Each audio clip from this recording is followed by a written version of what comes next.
Hello, friend, and welcome back for day 2 of our rebroadcasting of our Stages of Grief series. Today we're going to be talking about denial, and I know this little intro is probably pointless if you're a regular listener of the show, but I want to have this in place for anyone that comes that is new. So this week, this is June 17th, the week of June 17th in 2024, we are rebroadcasting our Stages of Grief series. This series holds some of our most downloaded episodes, and I've just seen a real need for this content. And so I'm praying that this content is blessing you and that you are taking things away from it.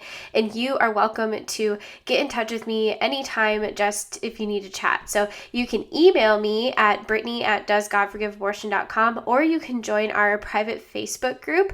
If you search for Christian women healing from past abortion, you should be able to find it. The name of the group is actually the same name as the podcast. So I would love to get to hear what you guys think of the series, and make sure you come back the rest of the week because I believe there's 5 or 6 episodes of this series that you definitely don't want to miss. So without further ado, let's dive in.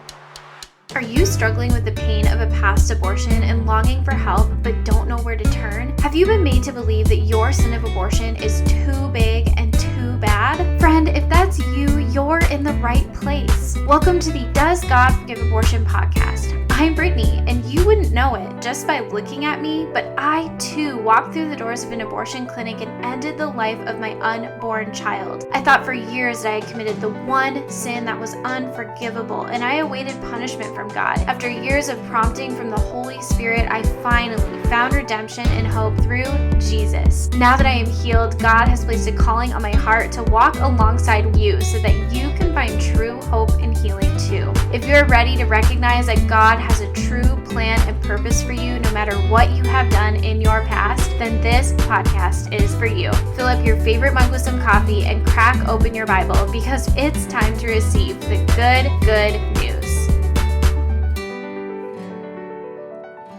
Hey there, friend. I want to invite you to book an abortion recovery breakthrough call with me. During our time together, we are going to learn how to partner with God and go through the necessary steps for you to heal from your past decision or decisions of abortion once and for all. If you are interested, head to doesgodforgiveabortion.com/coaching right now to get started. I absolutely cannot wait to see what God does in your life. Okay, friends, let's talk about denial. So I want you for a minute to just kind of think back on a time when you were a kid that you did something wrong. Like you knew it was wrong and you did it anyway. Now, your parents probably found out. Maybe you blamed it on your sibling. Maybe you internally justified why you did it, or externally justified, but I had to, Mom. But deep down, you know that what you did was wrong. This is denial. So if we look at the actual definition of denial, it says the action of declaring something to be untrue. So what we need to recognize is that grief is accompanied by denial. It's one of the stages of grief, and it's typically listed first, though I do want to just stress that the stages of grief can happen out of order. There's really no rule as to how you move through them. However, if you are in the state of denial, it is very difficult, if not impossible, to move through the rest of the stages of grief. Now, when we talk about abortion and denial in regards to an abortion decision, a lot of women are using this as a coping mechanism. And honestly, this denial begins before we have even carried out the abortion. So we must realize that in reality, abortion ended the life of our unborn child. And the reason we have denial over this is because the abortion industry and society has a rhetoric. And this rhetoric talks about things like product of conception, blob of tissue. Stacey Abrams has now said that the fetus at 6 weeks has a manufactured heartbeat that was created by doctors. I don't understand how that can even be an argument, but it is one, and it is one that is shared, and it really just adds to the denial of the fact that human life begins at conception.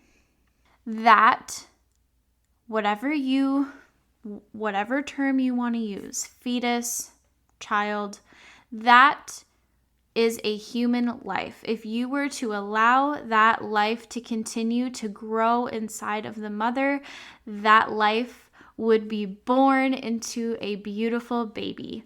That is a human life in its most vulnerable form. And this rhetoric is giving post-abortive women a false way out of this grief because it is preventing women from realizing the gravity of what they have chosen to do. And I just want to remind you that I am saying all of this from a place of 1, love, and 2, from a place of someone who's also chosen to do this. So please remember that. Anytime I share these things, it is not ever to make you feel worse about yourself.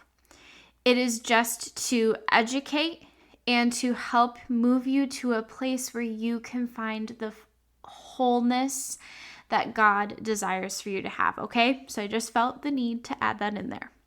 So, like I said, I can relate to this. When I was waiting, I think I had about a week or two, maybe like 10 days of a wait between when I found out I was pregnant and when I had my abortion, which when I think back, 10 days is a lot of time. And I don't know how I kept that a secret, but I did.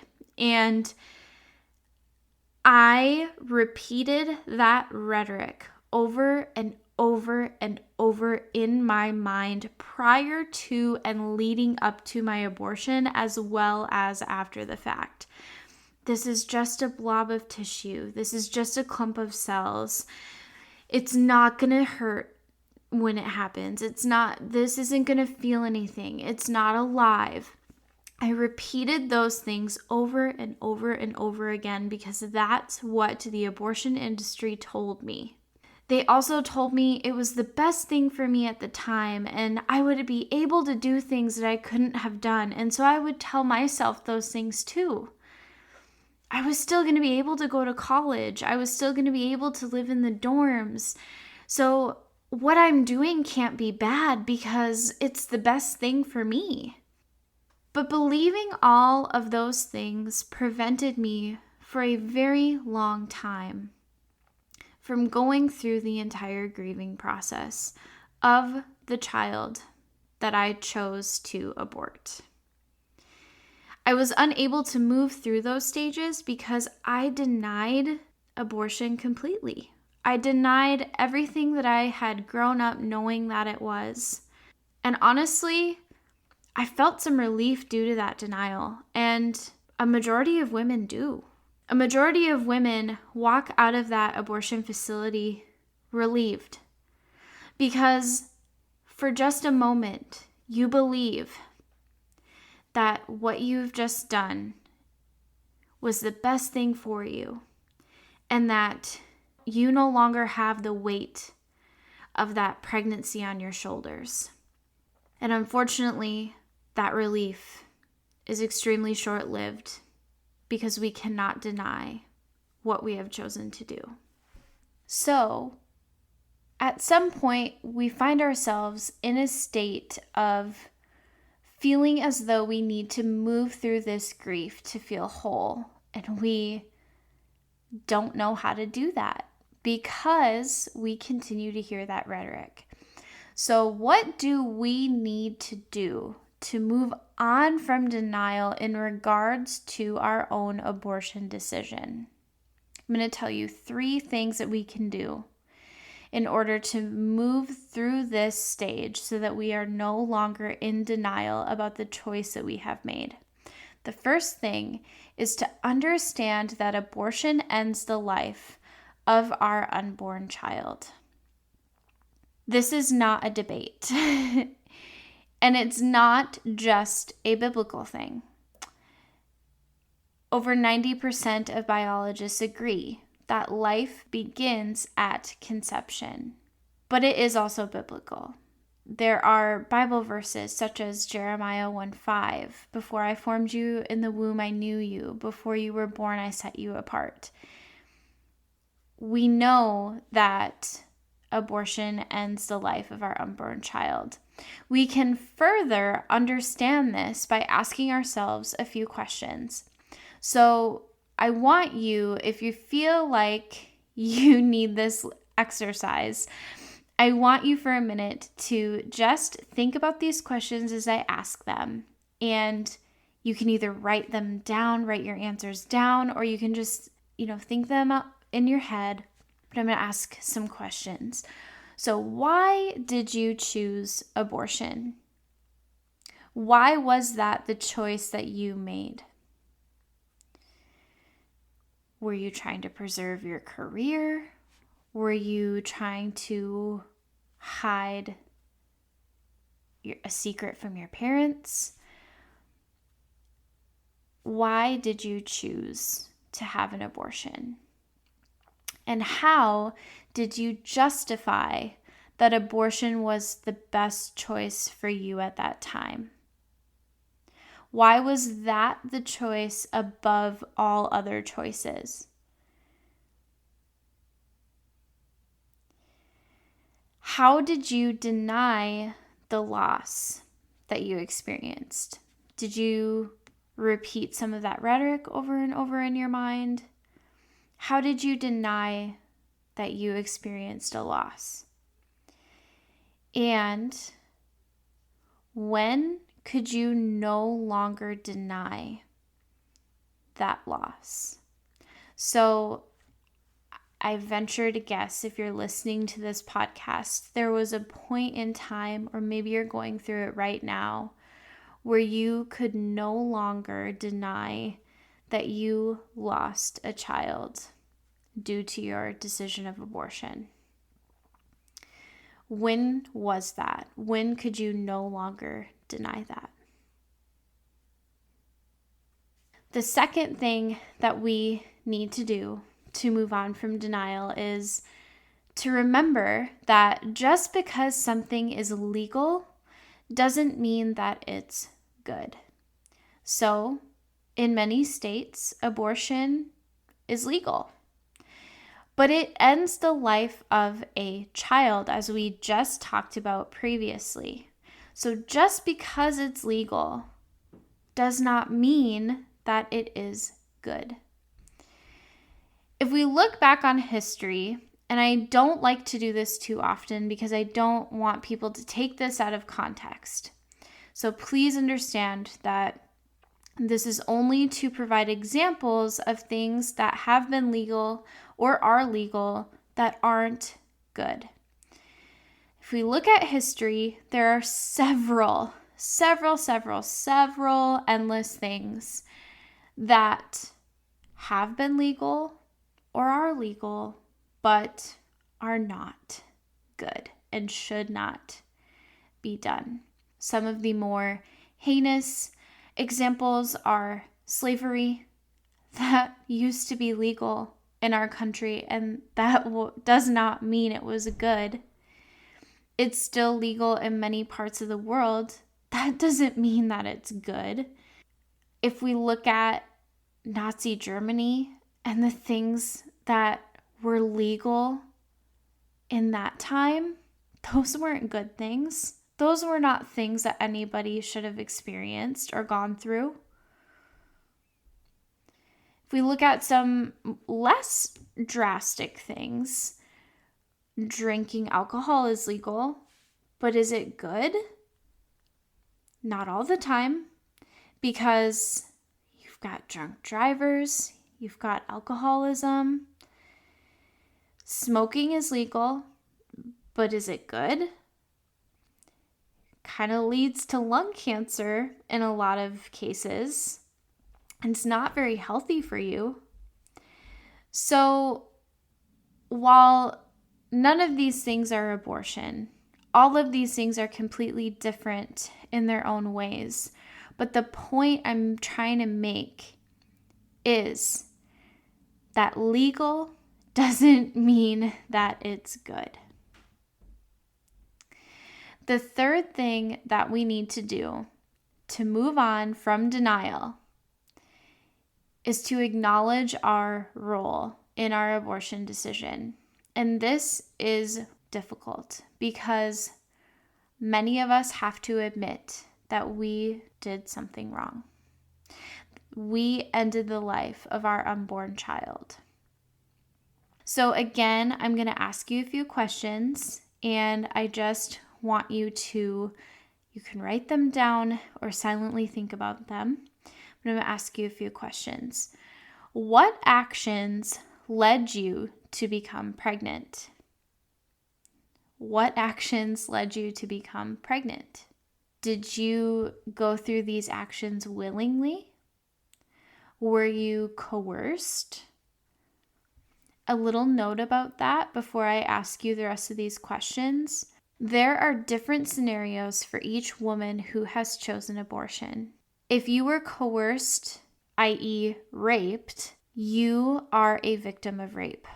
And you are not the only person responsible for your decision to have an abortion.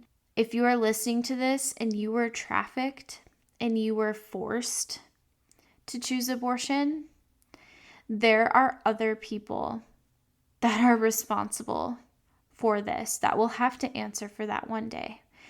And I just wanted to acknowledge that because I don't ever want someone to listen to this and think that I don't see them. So back to the questions. Did you go into these actions willingly? Were you coerced? What did you think about abortion before you got pregnant? So did you know what abortion was? Were you pro-life? Were you pro-choice? Did you believe that abortion was the ending of a life? What did you think about abortion before you got pregnant? We kind of touched on this, but did you make the decision alone? Who else was involved? These questions are going to kind of tell you how many other people are responsible in your decision to have an abortion. And the last question, how has abortion affected your life? How has abortion affected your life? Only when we recognize and accept these things can we move through our grief of abortion. We must recognize that abortion ends a human life. It isn't good just because it's legal. And we do have a role in what we chose to do.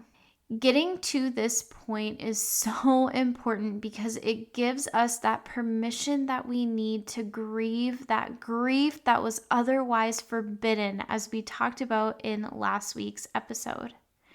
We already have a roadblock because this grief is forbidden to us, and we are further denying ourselves when we stay in this state of denial about what we've chosen to do.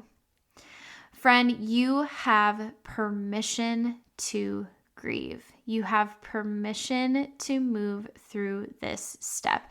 This step is a hard one. This is probably a heavy episode to listen to, but this is the next best step that you can take to seek healing. I just want to take a moment to thank you so much for listening to today's episode. It was a little heavier than what we may be used to, although quite honestly, if you are listening to a podcast about abortion, that is probably to be expected. But I do just want to thank you, and I pray that if you are listening today, that it was what you needed to start the process of moving through the stages of grief. The Bible study that we go through at our Forgiven and Set Free retreat touches on this way more in detail.